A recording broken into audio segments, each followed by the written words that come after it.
여러분 안녕하십니까? 어제 뵙고 또 뵀으니까 이렇게 인사말을 나눠보도록 하겠습니다. 또 옆에 계신 분들과도 하늘에서 만날 사람 다시 만나 반갑습니다 라고 인사말 나눠보겠습니다. 하늘에서 만날 사람 다시 만나 반갑습니다. 이렇게 하늘에서 만날 사람 자주 만나시고 늘 반가운 인사 속에 서로 힘이 되고 격려가 되고 행복한 그런 만남들이 되었으면 좋겠습니다. 귀한 찬양으로 마음속에 아주 진한 감동을 주셔서 감사합니다. 하나님께 영광이 되고 또 우리 마음에 깊은 감동이 되는 그런 찬양이었던 것 같습니다. 저도 찬양의 가사를 이렇게 음미하면서 듣는데 눈물이 나오려고 그러더라고요. 이렇게 지나온 것도 예수를 믿게 된 것도 섬게 된 것도 충분히 내용하면서 그 눈물이 조금 났습니다. 티 안 내려고 이 끝으로 흐르는 거 한 방울만 닦아냈는데요. 어쨌든 귀한 찬양으로 하나님께 영광 돌려주시고 또 우리의 마음속에 진한 감동을 주신 네 분께 감사드립니다. 또 이렇게 젊은 우리 학생들인가요? 청년들인가요? 친구들이 학생들이 찬양을 통해서 교회에서 봉사하는 모습이 정말 아름답습니다. 아침에 차를 세우고 교회로 이제 발걸음을 옮기는데 찬양의 소리가 나는 거예요. 그래서 이게 유튜브를 틀어놨나 부르는 걸까 긴가 민가 하면서 왔는데 이렇게 학생들 3명이 또 이제 설교예배 전에 4명이 이렇게 부르게 되셨는데 젊은 날에 이렇게 아름답게 봉사하는 모습을 보니까 목회자로서 너무 고맙고 또 행복하고 기쁘고 또 여러분들이 정말 하나님의 사람으로 훌륭하게 잘 자라고 하나님 안에서 형통하는 인생 또 성공하는 인생이 되기를 간절히 소망합니다. 여러분께서도 학생들을 더 격려해 주시고 또 붙들어 주시고 또 기도해 주시고 용기 주셔서 우리 학생들이 이 진접교회에서 마음껏 꿈을 펼치고 또 신앙의 향기를 마음껏 뿜어낼 수 있는 그런 아름다운 교회가 되기를 간절히 바랍니다. 오늘은 내 마음 다 안다라고 하는 제목으로 말씀을 나누도록 하겠습니다. 우리 다 함께 히브리서 4장 14절로 16절에 있는 말씀을 보겠습니다. 제가 짝수절을 읽으면요, 여러분께서는 15절을 홀수절을 읽어주시고 16절은 함께 읽도록 하겠습니다. 자, 14절 제가, 15절 여러분이, 16절은 함께 읽겠습니다. 그러므로 우리에게 큰 대제사장이 계시니 승천하신 이 곧 하나님의 아들 예수시라. 우리가 믿는 도리를 굳게 잡을지어다.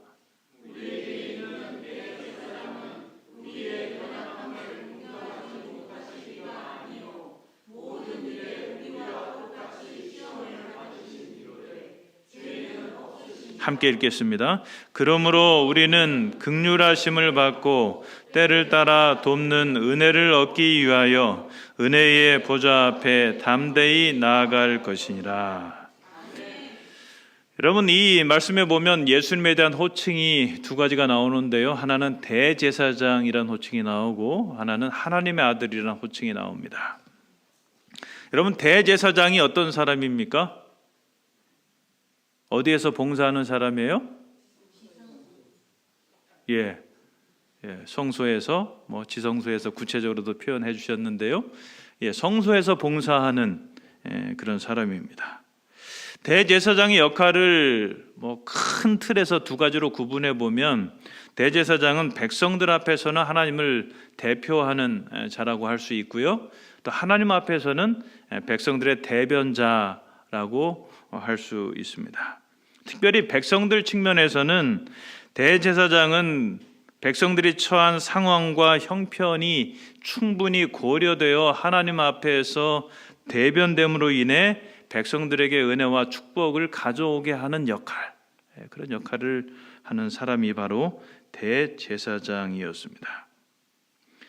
그래서 여러분, 레이먼드 브라운이라는 사람이 히브리서 강해에서 구약 시대의 대제사장이 반드시 갖추어야 했던 자격 가운데 하나를 이렇게 표현했습니다. 구약 시대의 제사장은 자신의 연약함을 알고 있어야 했다. 그러니까 백성들을 위해 봉사하고 하나님과 백성 사이에 중보하는 역할을 함에 있어서 제사장 자신이 내가 얼마나 연약한 존재인지를 알고 있어야 했다. 그는 자기도 연약에 쌓여 있기 때문에 다른 사람들을 인자하게 도우며 섬길 수 있었다. 죄 지은 사람, 그 사람뿐만 아니라 나도 똑같은 죄를 지을 수 있는 사람이라고 이제 생각을 하고 그런 중보의 역할을 해야 했다는 거죠. 그가 혹독한 판단을 내리거나 견딜 수 없는 짐을 지우려 할 때마다, 또는 다른 사람들에게 지나친 요구를 하고 싶은 유혹을 받을 때마다 자신도 매일 같은 어려움에 처하고 있다는 사실을 기억하게 되었던 것이다. 그들의 어려움은 곧 그 자신의 것이었다.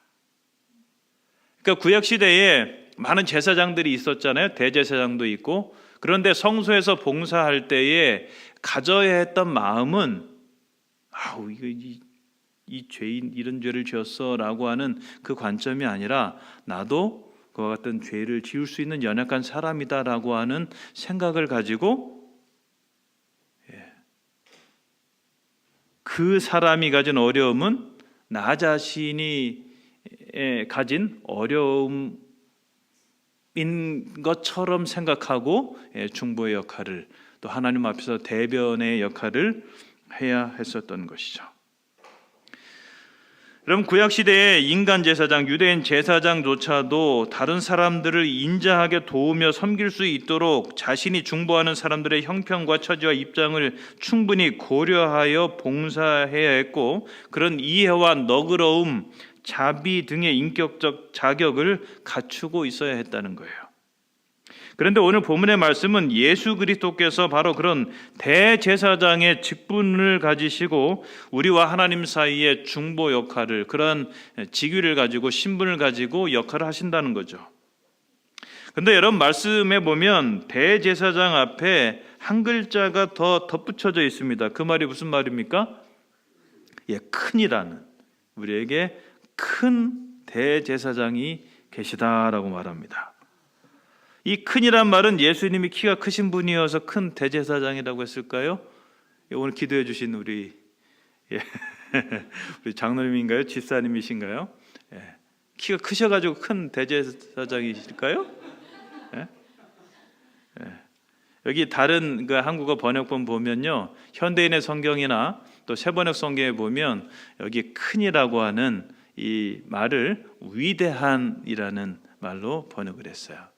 정확히 표현하면 우리에게 아주 위대한 대제사장이 계시니라고 하는 번역이 될 수 있겠습니다. 다시 말해서 예수님은 구약 시대에 존재했던 인간 제사장들, 대제사장들과는 차원이 다른, 그들보다 훨씬 뛰어난 위대한 대제사장이시라고 하는 거죠. 왜 그러신가? 예수님의 대제사장 사역의 범위나 성격, 그 결과와 효력에 있어서 인간 제사장들 것하고는 비교가 안 되는, 그들을 훨씬 능가하는 것이기 때문에 그렇다라고 하는 거예요.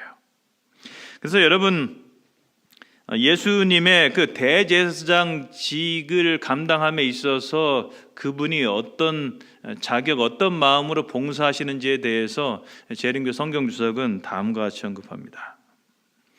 대제사장으로서 그리스도는 피고에게, 죄를 지은 사람에게요, 친절하고 이해심이 있어야 한다. 그러나 그는 공의에도 진실해야 하며 법을 무시해서도 안 된다. 그러니까 대제사장으로서 해야 할 역할이 피고에게만 다 친절하고 이해심이 있고 그렇게만 돼서는 안 되고, 또 공의에도 진실해야 하고 법을 무시해요. 아주 균형 잡힌 그런 사역이 되어야 했다는 거죠. 충성은 무조건적인 자비와 엄한 공의 사이에 미묘한 균형을 잘 유지할 것이다. 그래서 여러분, 제가 총무 협의에 가서 말씀을 들었던 것은, 총무로서 앞에서 봉사하면서 시작하면서 들었던 것은, 총무는 이렇게 사랑과 공의의 균형을 가질 수 있어야 한다라고, 이렇게 자격일까요?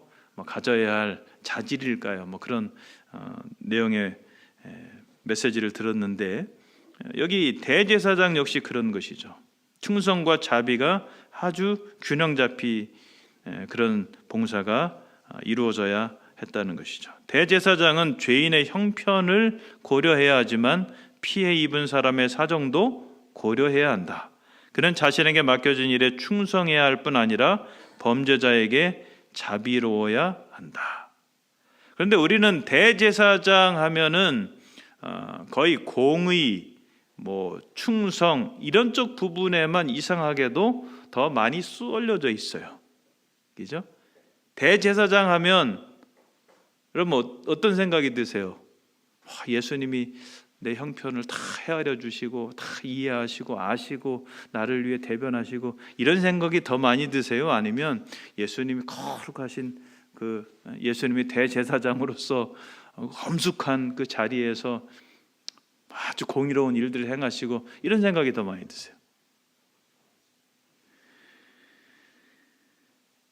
여러분, 성경은 이러한 대제사장의 역할이 바로 우리의 구원을 위해 일하시는 예수 그리스도의 역할이고 그 대제사장으로서의 직무를 온전히 감당하시기 위해 그분이 인간의 몸을 입고 이 땅에 오셔서 인간이 겪는 모든 일들을 다 경험하셨다고 말합니다. 본래 예수님은 하나님의 아들이셨죠. 요한복음을 교과 시간에 공부하면서 언급이 되었던 하나님의 아들이라고 하는 표현, 특별히 사도 요한이 예수님을 하나님의 아들로 드러내는데 그 하나님의 아들이라는 표현은 하나님이 우리처럼 물리적으로 우리가 자식을 낳는 것처럼 낳으신 그런 아들이라고 하는 의미가 아니라, 그런 뜻이 아니라 하나님과 속성에 있어서 능력이 있어서 같은, 마치 우리 아들, 딸이 부모를 담듯이 부모의 성품도 담고 이게 담듯이요. 예수님은 하나님의 아들이시라고 하는 그 말은 하나님과 그 속성에 있어서 같으신 분이라고 하는 의미라고 하는 거죠. 그래서 예수님은 하나님이시라고 하는 것을 사도 요한은 요한복음을 통해서 드러내고 그 예수님이 인간의 몸을 입고 이 땅에 오셔서 우리의 죄를 대신 지시고 십자가에 돌아가셨다라고 하는 사실을 증거하면서 믿고 영원한 생명을 얻게 하도록 그런 목적을 가지고 요한복음을 썼다. 그런 내용들을 우리가 교과를 통해서 공부하지 않았습니까? 여러분, 만일 예수님께서 인간의 몸을 입고 이 땅에 오셔서 우리가 겪는 모든 시험과 고난과 고통과 고민과 슬픔과 아픔, 가난 이런 것들을 친히 겪어보지 않으셨다면 하나님 앞에서 우리를 대변 또는 대표, 중보하는 역할에 있어서 온전하지 못하다라고 하는 인식과 의심이 우리 마음속에서 일어날 수 있습니다. 어떻게 나에 대해서 잘 알지도 못하시는 분이 나를 대변할 수 있단 말인가? 이런 거죠. 예수님의 대제사장으로서의 자격과 역할에 있어서 만약 예수님이 우리와 같이 되어보지 않으셨다면 그분의 역할에 대해서 우리는 믿지도 이해하지도 공감하지도 못할 거예요. 그런데 오늘 말씀해 보면 예수님이 대제사장으로서 봉사하시는데 어떤 분이라고 말씀하냐면 우리에게 있는 대제사장은 우리의 연약함을 동정하지 못하실 이가 아니요 모든 일에 우리와 똑같이 시험을 받으신 이로되 죄는 없으시니라 라고 말씀해요. 이 구절을 주석하며 재림교 성경주석은 이렇게 언급합니다. 죄를 제외하고 모든 면에서 그는 우리와 하나가 되었다. 죄 지은 것 말고는 예수님은 우리와 하나가 되었다라고 말해요. 그래서 예수님이 대제사장으로서 우리의 연약함을 동정하시고 하나님 앞에서 우리를 대변하시고 중보 사역을 넉넉히 잘 감당하실 수 있는 이유와 근거는 그분이 몸소 인간의 몸을 입고 우리처럼 우리와 같은 몸을 가지고 이 땅에서 온갖 일들을 겪고 살아보셨기 때문에, 몸소 인간으로서 겪는 모든 일을 겪어보셨기 때문에 예수님이 대제사장의 역할을 넉넉히 감당하실 수 있다라고 하는 거죠. 여러분 성경 말씀 몇 구절을 제가 좀 빨리 언급을 해드리면 빌립보 2장 6절로 7절 말씀에 보면 그는 근본 하나님의 본체시나 하나님과 동등됨을 취할 것으로 여기지 아니하시고 오히려 자기를 비워 종의 형체를 가지사 사람들과 같이 되셨다라고 말씀하고요.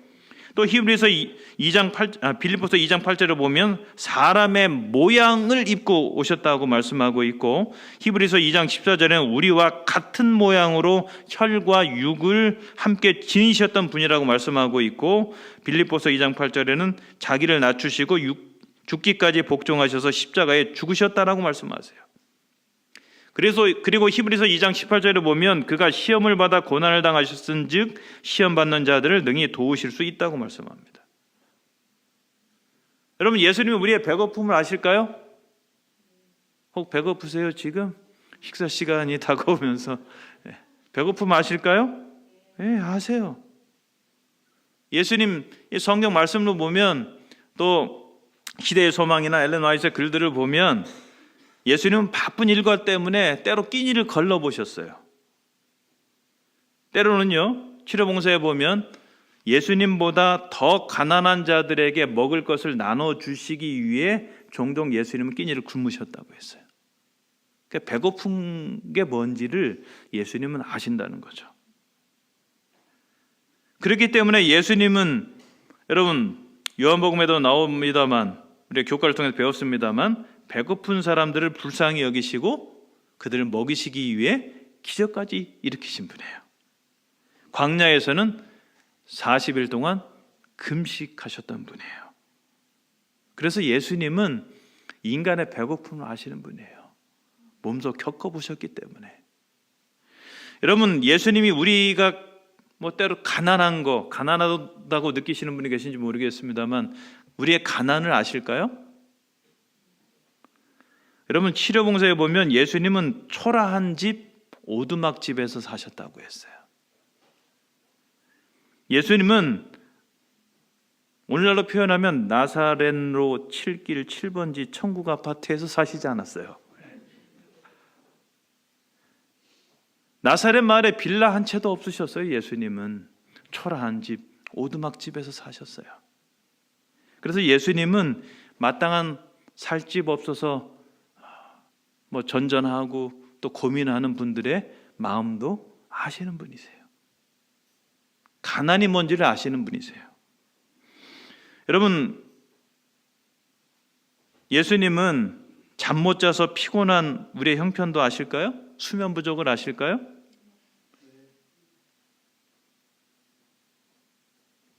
예수님은 우리의 수면 부족도 아세요. 그분은 때로 밤늦게까지 병자들을 고쳐주시는 사역을 하셨어요. 오늘날로 표현하면 때로는 야근을 하셨어요. 야근을. 때로는 제자들을 위해 밤이 맞도록 기도하셨고 십자가를 지실 때는 전날 밤 한숨도 못 주무셨습니다. 그렇기에 예수님은 잠이 부족한 분들의 마음도 상태도 형편도 아시는 분이세요. 여러분 예수님은 우리의 육체적 상처와 고통도 아시는 분입니다. 그분은 사람들로부터 주먹으로 맞기도 하셨고 채찍에 맞기도 하셨고 또 가시관의 가시에 찔림도 받아보신 인간이 느끼는 육체적 고통도 아시는 분이세요. 여러분 심지어 예수님은 절도까지 하셨던 분이십니다. 시대 소망에 보면 십자가를 지실 때 2번이나 정신을 잃고 쓰러지셨다고 했습니다. 절도까지 해보신 분이에요. 예수님은 갑자기 쓰러지는 사람의 그 상태와 겪는 경험을 아시는 분이에요. 여러분 예수님은 우리가 누군가로부터 모욕을 당하고 조롱받는 심정까지도 아시는 분이세요. 여러분 예수님께서 다른 사람들로부터 조롱받으실 때의 마음을 성경이 예언적으로 표현했는데요. 시편 22편 6절에 보면 어떻게 표현하냐면 나는 벌레요 사람이 아니라 그런 표현이 나와요. 예수님의 고난의 길들을 표현하는 거죠. 상상해 보면 예수님이 정말 사람으로서 도저히 견딜 수 없는 벌레 취급받는다라고 하는 느낌까지도 받는 크기를 십자가의 길을 걸으셨던 거죠. 예수님은 비난이나 비방을 당하는 자의 마음도 아십니다.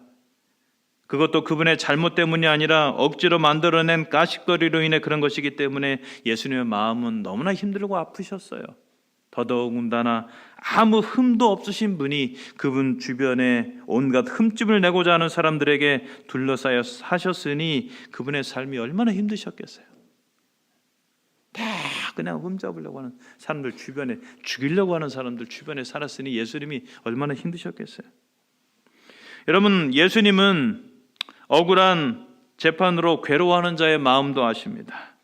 예수님이 받으신 재판이야말로 무고한 사람을 죽음으로 내몬 그리고 당시 재판법에는 전혀 맞지 않는 밤중에 이루어진 불법 재판을 당하셨어요. 재판의 시간이나 내용에 있어서도 그분이 받으신 재판은 세상에서 가장 억울한 재판이었습니다. 여러분, 예수님은 배반의 아픔도 아시고요, 사별의 아픔도 아세요.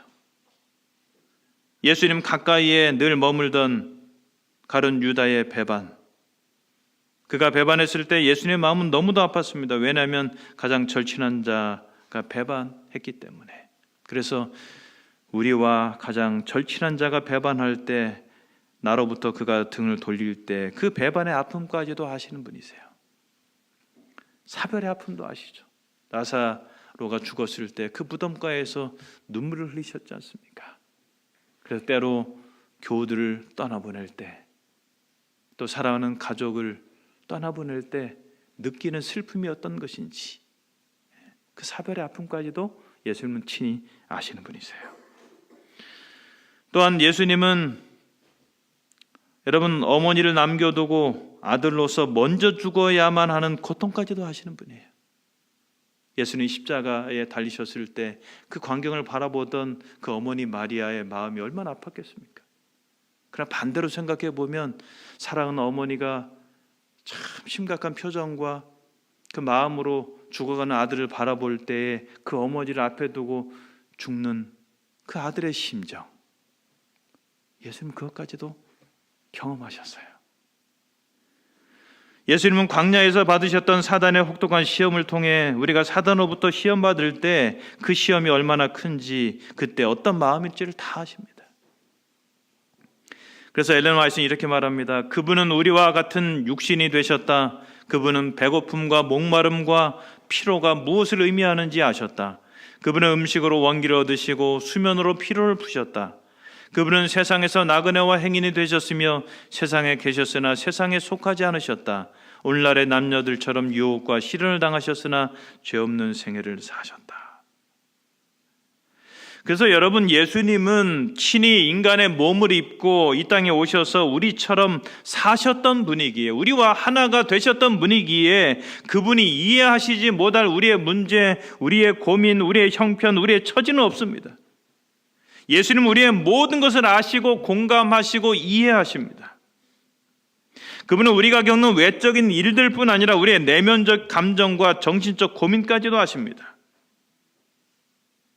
인간이 되어보셨기 때문에, 오늘 나와 같은 입장이 되어보셨기 때문에, 내가 겪는 것들을 경험해 보셨기 때문에 그렇습니다. 바로 그 예수님이 우리의 대제사장이시다 라고 사도 바울은 히브리서서 말씀하고 있습니다.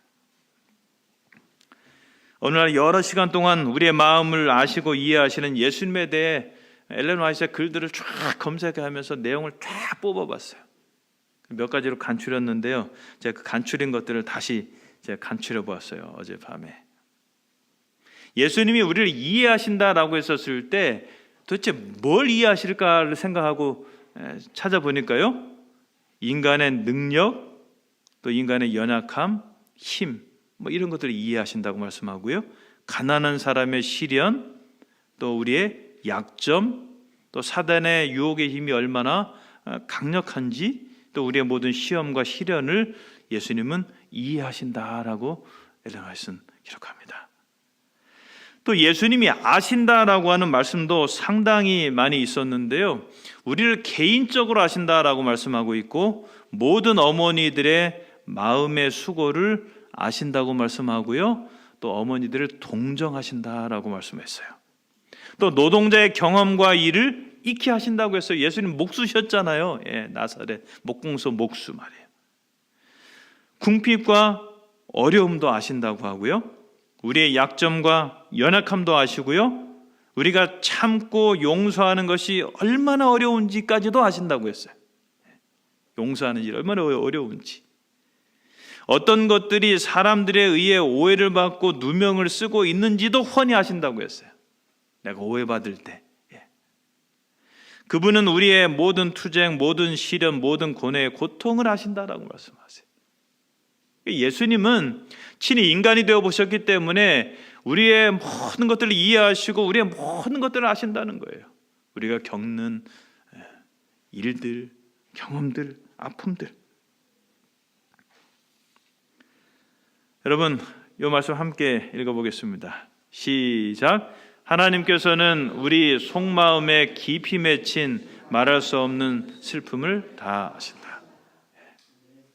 말할 수 없는 슬픔 때로 느낄 때 있잖아요. 아신다. 또 그 다음 구절도 읽어보겠습니다. 시작. 인간이 당하는 온갖 쓰디쓴 슬픔 중에 그리스도께서 맛보지 않은 것은 하나도 없었다. 여러분, 바로 이분이 히브리서 4장 15절에 보면 체휼하신다라고 말씀하세요. 여러분, 체휼한다라고 하는 말이 무슨 뜻이냐면요, 좀 쉬운 말로 표현하면 함께 느낀다는 말이에요. 나와 같은 경험을 해보았기 때문에, 내 입장이 되어보았기에, 내 마음을 속속들이 다 알기에 나의 고통과 아픔을 똑같이 느끼신다는 말이에요. 그 말이 바로 체휼한다는 말이에요. 예수님이 대제사장으로서 우리를 체휼하신다고 말씀하세요. 그래서 여러분, 이 세상에 우리 혼자 느끼는 슬픔도 없고 우리 혼자 느끼는 아픔도 고통도 없습니다. 왜냐하면 다른 사람은 몰라도 예수님만큼은 그것을 친히 맛보시고 경험해 보셨기 때문에, 그것을 정확하게 아시고 우리와 함께 그것을 느끼시기 때문에 그래요. 그러니까 나 혼자만 아는 슬픔, 아픔, 고통, 이건 세상에 없습니다. 최소한도 예수님은 아세요. 예수님은 함께 느끼세요. 나와. 예수님은 나와 전적으로 공감하실 수 있는 분이세요. 그러니 여러분, 예수님이 우리에게 하늘의 은혜와 축복을 가져오시기 위하여 하늘 성소에서 하나님 앞에 우리의 대변자가 되시고 우리를 위해 기도하신다는 사실은 얼마나 큰 위로와 힘이 됩니까? 우리는 주님을 향하여 기도한다고 하지만 히브리서 7장 25절에 보면 항상 살아서 예수님 우리를 위해 기도하신다, 간구하신다고 말씀하세요. 어쩌면 하나님을 향하여 우리가 드리는 기도보다 우리를 향하여 드리는 예수님의 기도가 더 많고 더 깊고 더 풍성합니다. 우리에게 있는 대제사장이 말이에요. 인간이 되어 보신 하나님, 그 예수님이 우리를 위해 그렇게 대제사장의 봉사를 하신다는 거죠.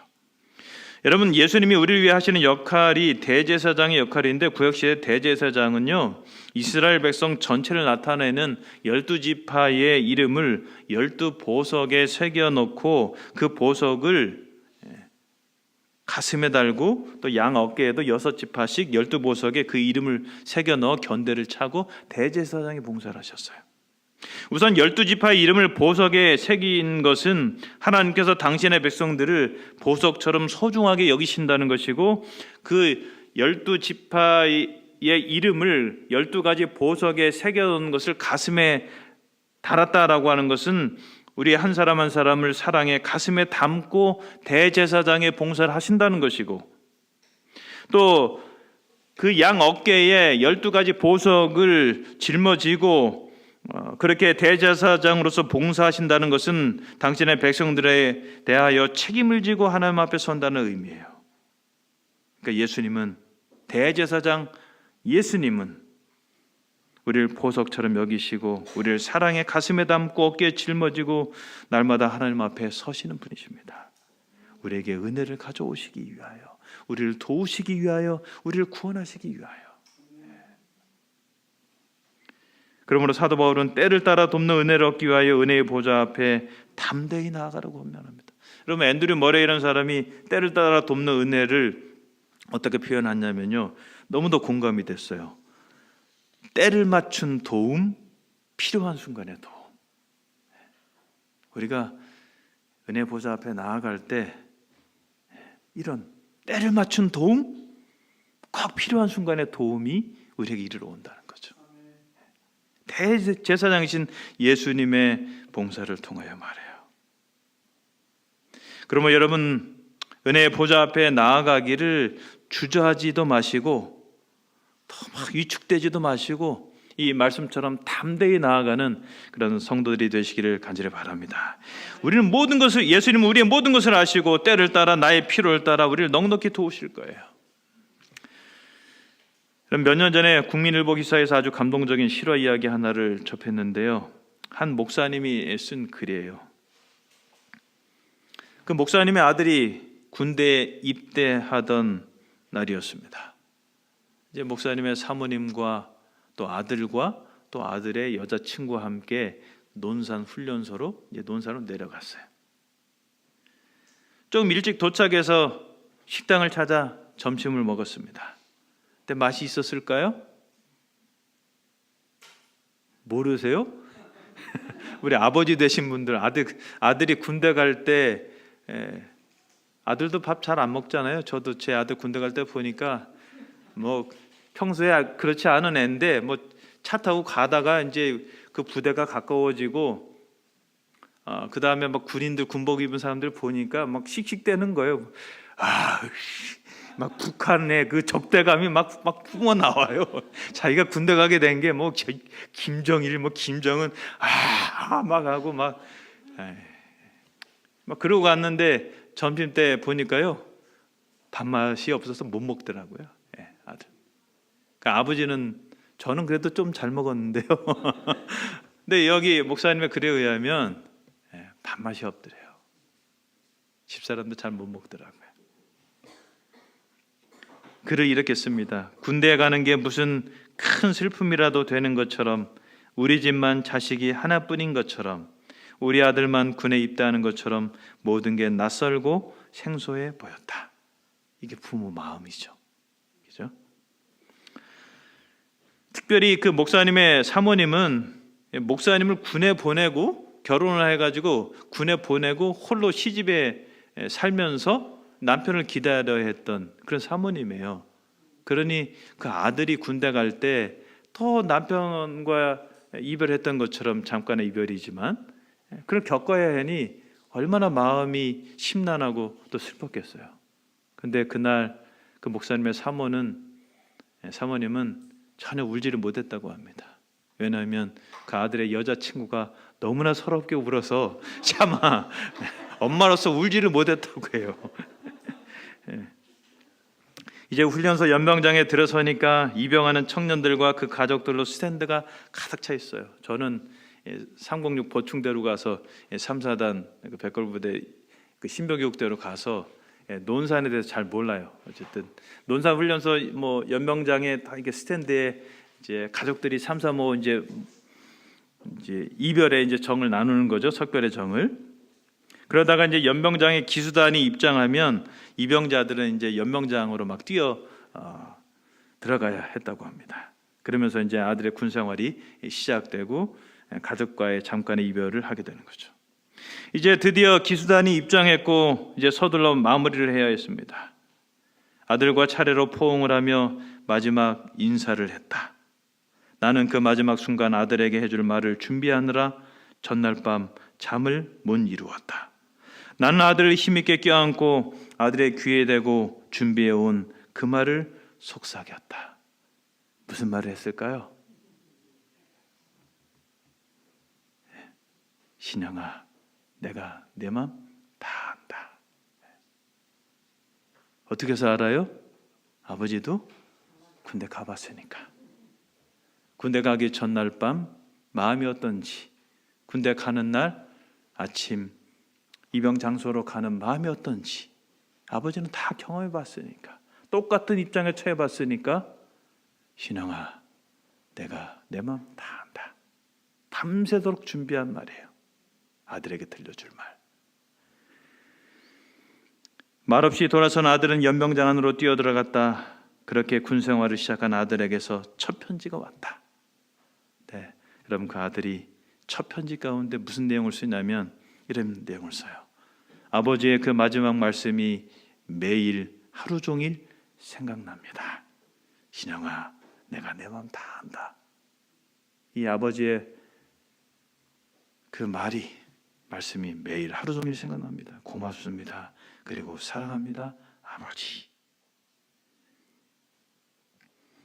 우리에게 있는 대제사장은 우리 연약함을 체휼하지 아니하는 자가 아니요 모든 일에 우리와 한결같이 시험을 받는 자로되 죄는 없으시니라.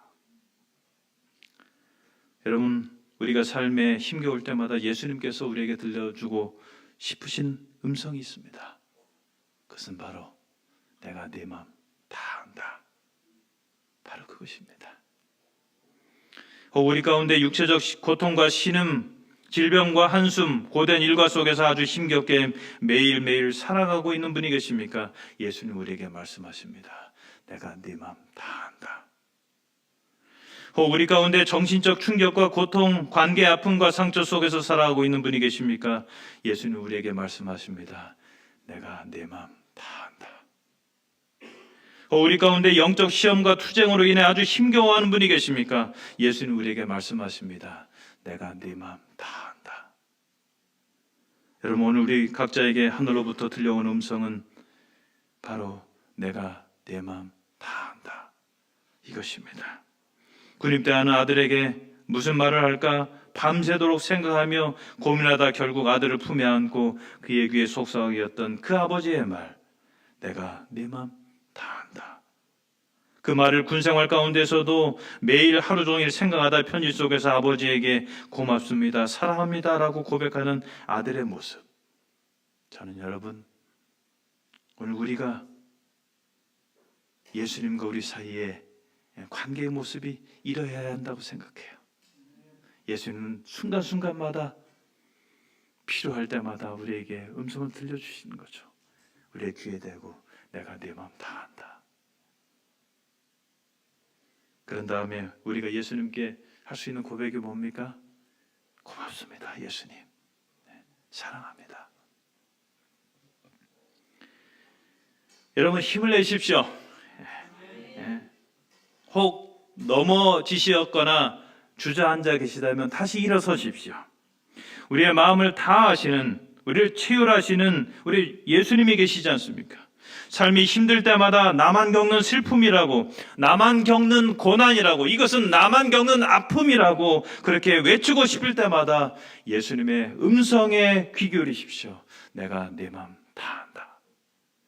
여러분, 오늘 그 음성을 힘입어 다시 일어서시고 앞을 향해 희망찬 발걸음을 내딛게 되기를 바라면서 말씀을 마칩니다.